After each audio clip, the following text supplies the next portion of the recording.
Welcome to Popular Polls. This is your 9th episode, and I'm Alex. And today, you might ask yourself, why are there freaking roosters on the wall behind you, Alex? And it's because I'm actually on vacation. That's why my voice may sound a little different too. It's a little bit echoey in here because there's hard tiled floors. This is on the island of Lanzarote, which is part of the Canary Islands. All right. So thanks to the 4 people who answered last week's question, which was all about which kind of car class you favor. So we had a bunch of options you could choose from, and 2 people, so 50%, went for SUV, and the other 2, oh sorry, I'm kind of rocking the camera here, and the other 2 people, it's mounted on a chair, it's weird, I know. And the other 2 people, so the other 50% who answered, went for a small city car. Now this is interesting, but wasn't totally unexpected. Interesting because those 2 choices are kind of on the totally opposite end of the spectrum.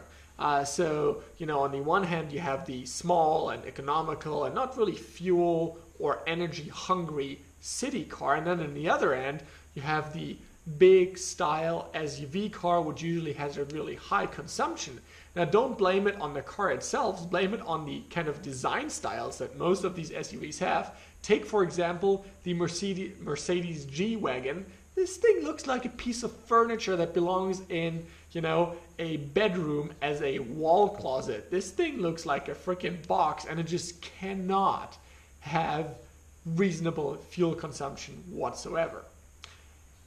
So I do like to see more, you know, I would like to see more of these urban kind of cars, more of these city EVs coming out. And there is one that I'm particularly fond of, and actually a lot of people are, just because I love the design so much and the interior, which is the Honda Urban EV. And it's been a concept, but now they're bringing it to life, and it is just I don't know, a gorgeous looking car. I will link a video down below in the description, which features a great episode all about that car, not from my channel, but from someone else who knows how to make really great EV videos. So, you know, if you want to learn more about that car, please go ahead and check it out.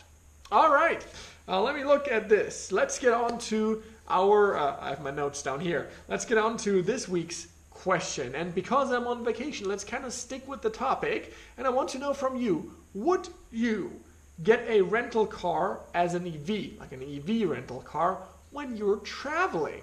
Now I know that there are different kinds of travel, like business travel or personal travel. So I'll focus, or we can together focus on a couple of options. However, if your option isn't listed in the section which you can answer on, then just comment down in the comment section below. So as always, to answer, please click the card, the pop-up card, which will show in the top right-hand corner of your screen right now. And these are your options. And today we have 4 options. That's the first, right? Usually I do 5 options, but today there are 4 options. So first one being never. I would just never rent an EV as a rental car, because usually when I get a rental car, I want to drive a lot. I don't want to charge, blah, blah, blah, blah, blah. If that's you, go ahead, that's your choice. The other one being always, right? I don't want to be, you know, kind of leaning to one side here, although you kind of know which side I would go on. Although, I do have a non-EV sitting outside of the house right now. So, yeah, it's not always possible to rent an EV or whatever. But, so are you the one who would say always, you know, I would always get a rental car as an EV? Then that's your choice there.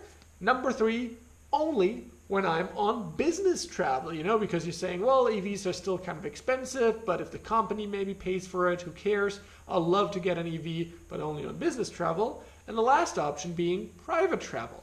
Only if I'm on private travel. So you might say, well, if I'm traveling for my company, I'll, you know, get whatever they get me.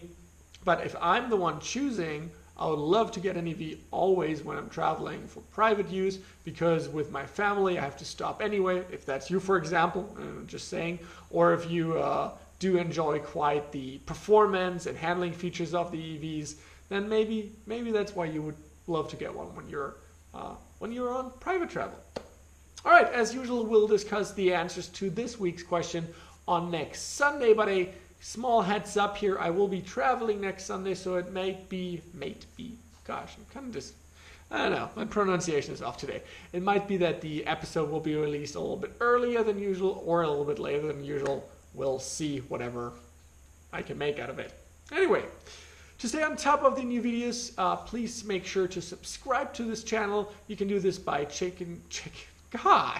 by clicking the subscribe button that you find below my videos.